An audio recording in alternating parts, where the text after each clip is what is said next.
바로 면죄부입니다. 면죄부. 나는 무엇을 할 수 있는 권리가 있어. 거기에서 시작합니다. 나는 무엇 하기 때문에 이래도 돼. 그게 살인의 동기입니다, 여러분. 여러분의 마음에는 어떠한 응어리가 있습니까? 이민 생활을 살다 보면 우리가 얼마나 많은 상처를 가지고 살아갑니까? 그 상처가 다 어디서 와요? 하느님과 가장 가까이에 있다고 하는 교회를 통해서 얼마나 많은 사람들이 상처를 가지고 살아갑니까? 한국 교인들을 다 만나고 어느 세팅에서 어디에서든지 물어보면은 다 그런 상처가 있어요. 근데 그 상처의 내용을 보면 전부 다 이러한 면죄부를 가지고 마음에 전부 다 이러한 칼을 한 자루씩 들고 있어요. 그게 살인하지 말라입니다, 여러분. 이 말씀이 멀리 있는 그런 다른 사람을 향한 얘기가 아니라 오늘 지금 여기에 가장 경건하게 서 있는 우리를 향한 하나님의 무서운 경고의 메시지. 살인하지 마라. 왜? 어떠한 연유였든지 너의 마음에 면죄부가 있게 하지 마라. 그게 이 메시지입니다. 좀 무겁죠? 제가 너무 무겁게 이거를 풀어가나요? 죄송합니다. 제 마음에 그런 뜻은 아니었지만 성령님 주시는 감동으로 알고 귀 있는 자는 성령이 교회에게 하시는 말씀을 들을지어다. 상처받지 마세요, 여러분. 제가 누군가를 미워하고 최 목사가 지금 누구를 염두하고 얘기하는 것 같아. 그런 얘기 절대 아니에요, 여러분. 이런 얘기하면 꼭 나한테 하는 얘기야, 저건. 이건 저에게 하는 얘기입니다. 저에게 하는 얘기. 자, 한번 보도록 하겠습니다. 성경에서요, 주님께서 뭐라고 하느냐? 너의 형제를 향하여서 경노하는 자는 심판을 받게 된다라고 말하고 있습니다. 너희 형제를 향하여서 분노를 품고 라가, 성경에서 얘기하는 멍충이 이런 단어죠. 그런 사람은 심판을 벗어나지 못한다라는 거예요. 마음의 화, 미움, 복수심, 이웃을 해치고자 하는 동기. 제가 DTS를 하면서 배운 것 중에 하나가 뭐냐? 운전하고 가다 보면은요, 여러분 앞에 누가 확 끼어드는 거예요. 그죠? 자, 여러분, 이 계명을 우리에게 요구하는 하나님의 뜻이 뭐냐? 첫 번째, 하나님의 형상이다라는 거예요. 우리나 모두에게 있는 하나님의 형상을 파괴하는 것은 정말로 가혹하고 하나님 앞에서 행하면 안 되는 행위다. 두 번째, 본성의 유사성. 우리는 조상으로부터 공통적인 기원을 가지고 있는데 우리가 다 뼈 중에 뼈요 살 중에 살이며 우리 모든 인류가 하나님의 지으신 이미지를 통하여서 한 핏줄 받아서 한 몸으로 자란 모든 인류인 것을 기억하였을 때에 You are my own flesh. 그걸 기억하라는 거죠. 자, 세 번째, 값이 크다라는 거예요. 주님께서 세상이 살 수 없는 값이기 때문에 하나님이 직접 우리를 구원하셨는데 그 구원한 그 사람을 너가 값을 치를 수 있느냐? 이 질문이에요. 그리고 네 번째, 지체들 사이에는 연합되어 있는 하나님의 결속 관계가 되어 있기 때문에 그러하다. 그래서 우리는 하나님께서 이들을 보호하실, 방어할 방편을 요구하십니다. 자, 살인하지 말라라는 계명 안에는 이러한 세 가지가 들어가 있는데, 첫 번째, 죽이고자 하는 마음을 품지 마라. 두 번째, 살해할 욕망을 표현하거나 나타내지 마라. 세 번째, 욕망을 실행에 옮기지 마라. 한국 드라마가요, 너무 악해졌어요. 90년대만 해도 내가 다 부셔버릴 거야 이랬는데, 갈수록 이 한국 드라마도 얼마나 심한지, 영화들은 말할 것도 없고요, 여러분. 우리가 다 거기서 배웁니다, 여러분. 그 한국의 교수가 자기 후배 그 PhD 공부하려는 교수한테 막 그 오물을 먹인 얘기 봤어요? 그것이 알고 싶다 TV에 나왔었어요. 그거를 1시간 동안 보는데요, 이 사람도 처음에 그렇게 하려고 한 게 아니었어요. 디자인과 패션 쪽에 되게 유명한 교수였는데 자기가 그 친구한테 뭐라고 하느냐, 너 날 잘 따라오면 내가 너 교수 시켜줄게. 그 한마디 때문에 이 친구들이 종속이 돼가지고요, 나중에는 어떻게 하느냐, 머리에다가 간장 초롱 있잖아요, 그거를 넣고 페퍼 스프레이를 뿌리는 거, 얼굴에다가. 그럼 거기 안에서요, 숨을 쉬면은 그게 이제 오픈된 에리어에서도 얼마나 따가워요. 근데 이거를 초롱 같은 거에다가 묶어놓고 거기다가 뿌리면은요, 화상이에요, 화상. 얼굴에 화상을 그렇게 입고도 병원에 가가지고 앉아있다가 불안해서 그냥 나오는 거예요. 그리고 그냥 살아가는 거예요. 와, 근데 그걸 보는데 정말 충격적이에요. 자, 하나님이 이러한 내용으로 설명하고 있습니다. 자, 그러면서 그 반대되는 계명이 뭐냐? 사람의 안전을 해치지 않는 덕목을 얘기하고 있습니다. 개인으로서의 정의, 너희의 성정에 있는 하나님이 주신 저스티스를 잊지 마라. 누구의 생명이나 육체에 대해서도 상해를 가하면 안 된다라는 거예요. 두 번째, 온유함과 평화로움으로 용서하고자 하는 자세를 가져야 합니다. 여러분, 용서라는 거, 미움이라는 거, 이거 엄청난 에너지입니다. 이거를 제어할 수 있는 것은 아무것도 없어요. 이런 말이 있습니다. 사람이 누군가를 죽일 때에는 동물과 같습니다. 사람이 누군가를 판단할 때에는 사람과 같습니다. 하지만 사람이 누군가를 용서할 때에는 그는 하나님과 같습니다. 용서라는 거, 하나님의 용서로 용서하는 겁니다. 자, 세 번째, 공평, 온유함과 밀접한 덕인데요. 공평함, 그 다음에 평화로움을 바라는 자세. 주여 나를 평화의 도구로 써주소서. 그죠? 우리 프란시스코 주교가 되면서 그들이 정말 많은 이미지가 있었어요. 감옥에 가서요, 그 살인 그 수에 발을 씻어서 그 발을 키스하더라고요. 온몸에 정말 그냥 뭐가 나가지고 정말 괴물과 같이 된 사람의 그 머리에다가 축복하면서 그를 껴안고 그 머리 위에 축복하고 뽀뽀하는 모습. 정말 많은 모습을 보면서 정말 많은 목회자들이 회개했습니다. 정말 평화로움을 더 공개적으로 더 우리가 나타내야 하지 않는가. 이 평화로움이 중요한 것 같습니다. 자, 여기까지 하도록 하겠습니다. 여섯 번째, 살인하지 말라. 자, 넘어가고요. 이제 마지막 일곱 번째 보도록 하겠습니다.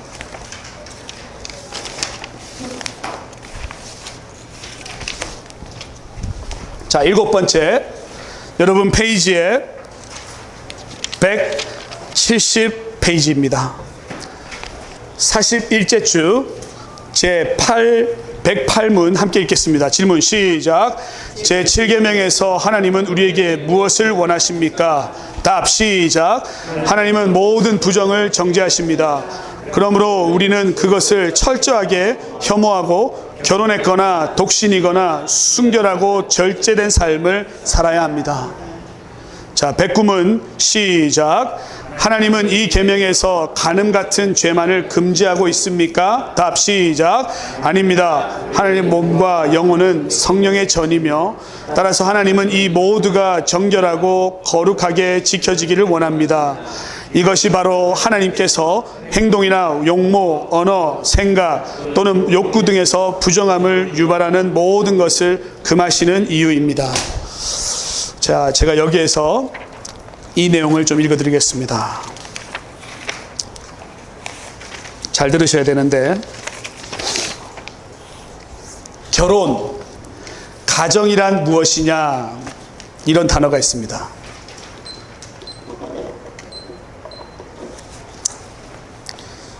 가정이란, 부부란 3주 동안 서로 관찰하고 석 달 동안 서로 사랑하고 3년 동안 서로 싸우고 30년 동안 서로 참는다. 그리고 그런 와중에 태어난 아이들은 똑같은 일을 반복한다. 야, 충격적이었어요. 맞나요? 이태호 지사님 어떻게 생각하십니까?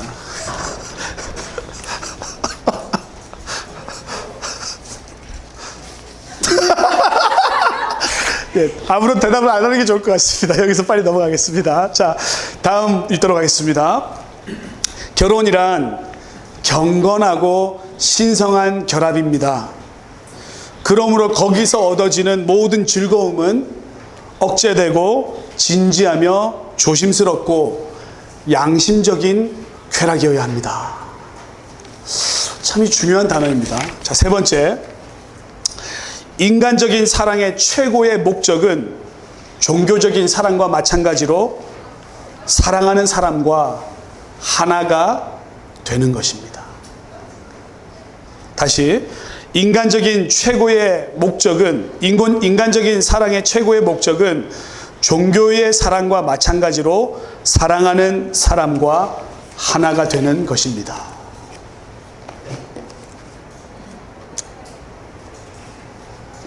자, 하나님께서는 이 계명에서 순결과 결혼의 보존을 명령하시고 결혼 그 자체를 인정하는 것을 보게 됩니다.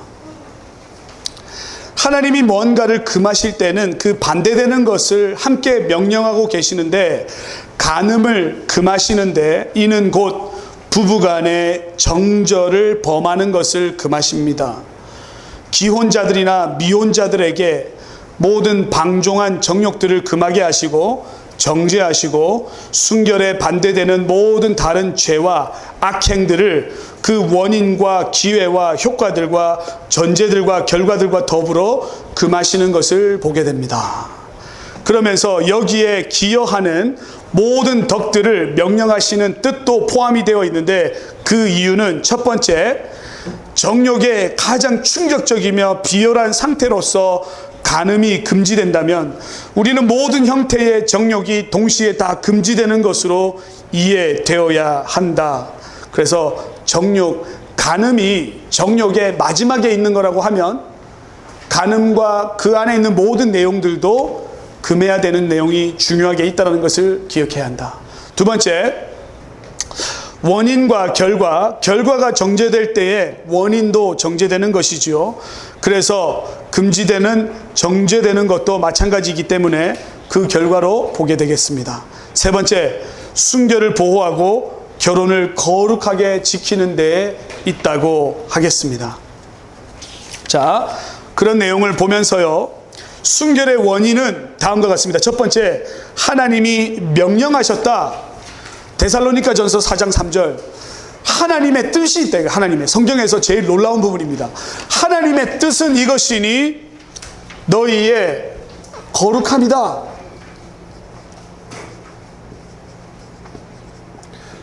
여러분 잘 보세요. 데살로니가전서 4장 3절에서 하나님의 뜻이라는 대논제를 설명하면서 제일 먼저 나오는 게 뭐냐?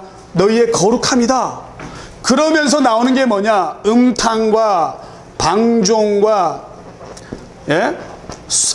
색욕과 쭉 나오는 단어가 전부 다 성적인 단어예요. 그래서 데살로니가전서 4장 3절, 하나님이 원하시는 것이 이것인데 우리의 거룩함입니다. 우리의 거룩함이 뭐냐? 모든 성적인 더러운 것으로부터 우리가 좀 더 자유로워지고 깨끗하고 순결을 유지하는 것, 그것이다라고 이야기하고 있다. 자, 그러면서 하나님의 명령이었고요, 하나님의 형상의 보존에 대해서 너희의 몸을 그리스도의 성전으로 알고 있는 이 몸을 가지고 창기의 지체를 만들려 하느냐? 하나님의 거룩한 성전을 harlot, prostitute의 하우스로 만들려느냐? 하나님 그렇게 얘기하시죠. 자, 세 번째, 순결과 반대되는 것, 불순한 독신 생활, 매춘, 근친상간, 간음, 이러한 모든 정욕들과 그 원인들과 기회들로부터 그 결과들을 들을 수 있는데, 바로 그러한 내용들로부터 거룩해지는 것이 순결이겠습니다. 자, 그 다음 내용이 있는데요, 정욕에는 세 가지의 레벨이 있다고 얘기합니다. 첫 번째 레벨이 뭐냐?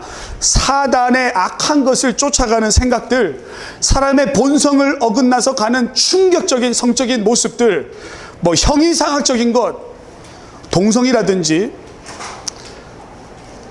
어린 아이를 탐닉하는 거라든지 근친상간이라든지 인간의 그러한 율례를 벗어나는 행위들을 첫 번째 정욕이라고 하고요. 두 번째는 부부가 다른 사람과, 부부 외의 사람과 관계를 맺는 것, 결혼한 남자가 결혼하지 않은 여인과 관계를 맺는 것, 또 결혼을 하지 않은 친구들이 탐욕에 의하여서 서로를 탐닉하면서 성관계로 들어가는 것, 두 번째 정욕으로 설명하고 있고, 세 번째는 선한 하나님의 사람들이 양심에 찾아오는 더러운 것으로부터 지키고자 하는 템테이션.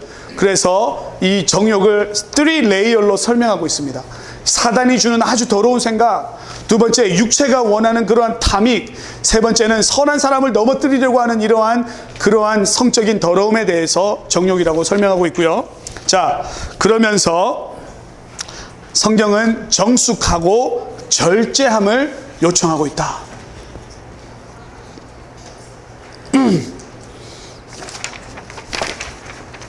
자, 여러분, 제가 성경을 보면서 제일 놀란 부분이 어디였느냐? 바로 탕자의 이야기입니다. 탕자, prodigal son.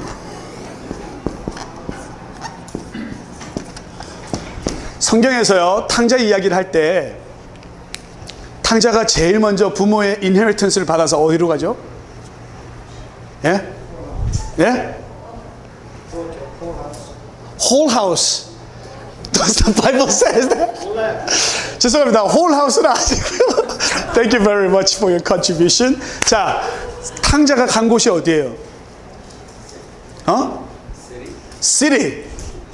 술집, 선술집, 뭐 여러 가지 나오고 있습니다. 또 탕자가 제일 먼저 간 데가 어디다? 죄송하지만 탕자가 찾아간 곳은 로케이션이 아니에요. 뭐냐? 자신을 알아보지 못하는 먼 곳입니다.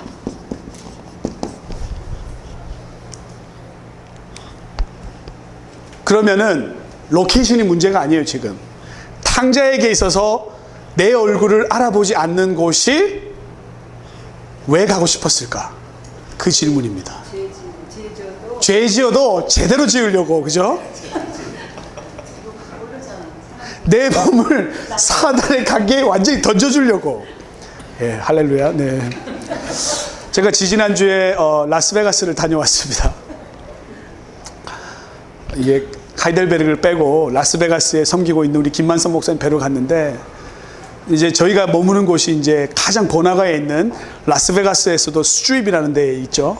거기에 갔는데 저녁에 우리 꼬마 아이들 손을 들고 이제 같이 갔어요.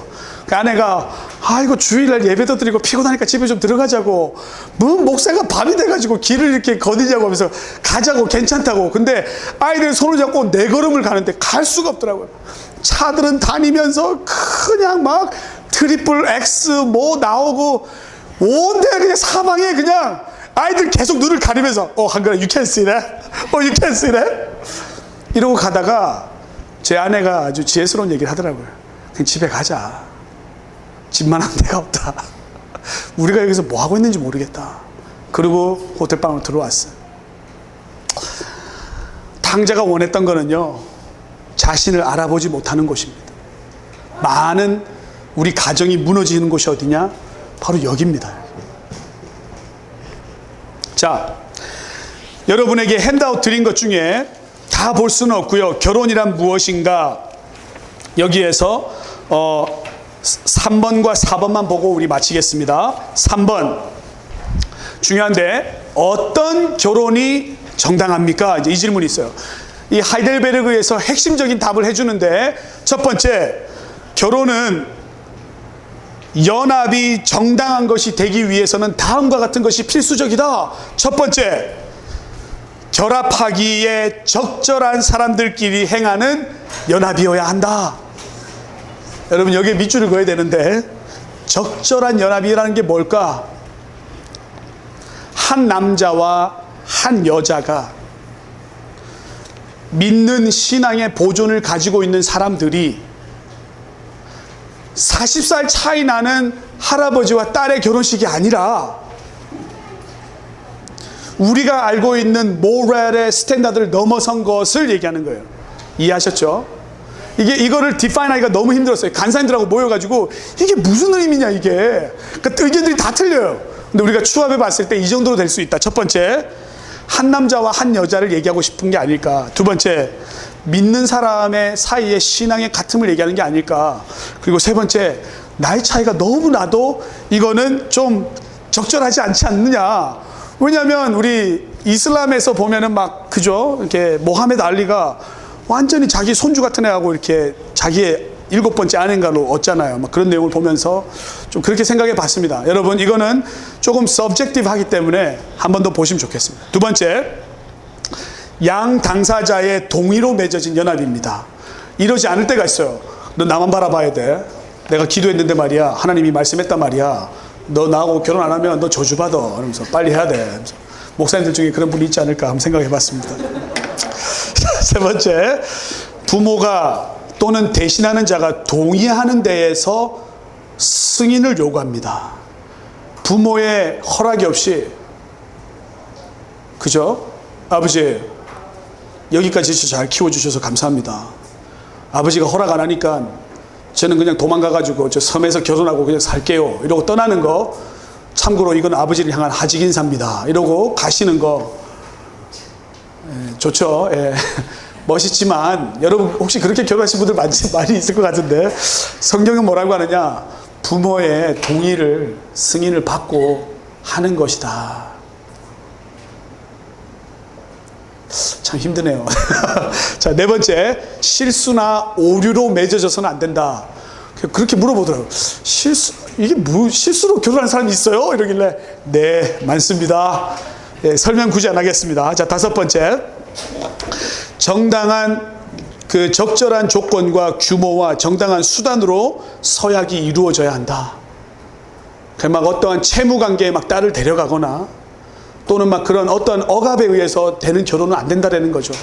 자, 여섯 번째, 두 사람 사이에서만 이루어져야 한다. 둘이 한 몸이 될지니라. 근데 무슨 타일랜드가 어느 나라에는 막 3명의 남자들이 결혼하고 이게 되게 복잡할 것 같아요. 이게 어떻게 했는지. 그런 뉴스가 막 나오고 있습니다, 요즘. 자, 주 안에서 신자들 사이에 기도로서 이루어져야 한다. 목회자로서 가장 많이 받는 질문입니다. 목사님, 우리 딸이 한 친구를 좋아하는데 그 친구가 무슬람인데, 무슬람에서도 아주 극신자인데 어떻게 해야 되죠? 뭐라 대답해 줘야 돼, 내가? 그러면 내가 하지 말아 이러면 안 할 것도 아니잖아요. 참 그런 질문이 올 때 어려움을 보게 됩니다. 여기서 이렇게 얘기하고 있는 것을 보고요. 자, 여덟 번째, 금지된 사항이나 하나님의 건전한 법이 금하는 친척들 사이에 이루어지면 안 된다, 이 설명하고 있습니다. 자, 잘 보세요. 성경이 이야기하고 있는 결혼에 의해서, 결혼은요, 이촌 간의 결혼을 금합니다. 그리고 법이 제대로 정비되어 있는 나라에서는 삼촌의 결혼을 금합니다. 자, 이촌이 어떻게 되죠? 부부는 빵촌이에요. 그죠? 부모와 자녀와의 관계는 1촌이에요. 형제와 형제의 관계는 2촌입니다. 그래서 가족 사이에서 일어나는 결혼, 형제가 형제와 결혼하는 이것까지는 범하고 있고요. 제대로 된 법치국가에서는 삼촌까지, 삼촌하고 결혼하는 거, 그거 안 된다는 거죠. 그래서 사촌은 괜찮죠? 안 되나요? 사촌하고 결혼하면 안 돼요? 안 돼요? 안 되는 거예요? 아, 예. 사촌, 예. 먼 사촌도 안 되나요? 예? 예. 자, 성경은 이촌을 금하고 있고요. 삼촌 간에도 한국은 더 심합니다, 여러분. 동성동부는 절대 안 돼. 그죠? 사촌은 당연히 안 되죠. 그런 의미에서 한국의 어떤 규율에 있어서는 이렇게 섞여지는 것은 참 안 좋다라는. 이 비엔남 친구들은 뉴 앤 패밀리가 많이 있죠.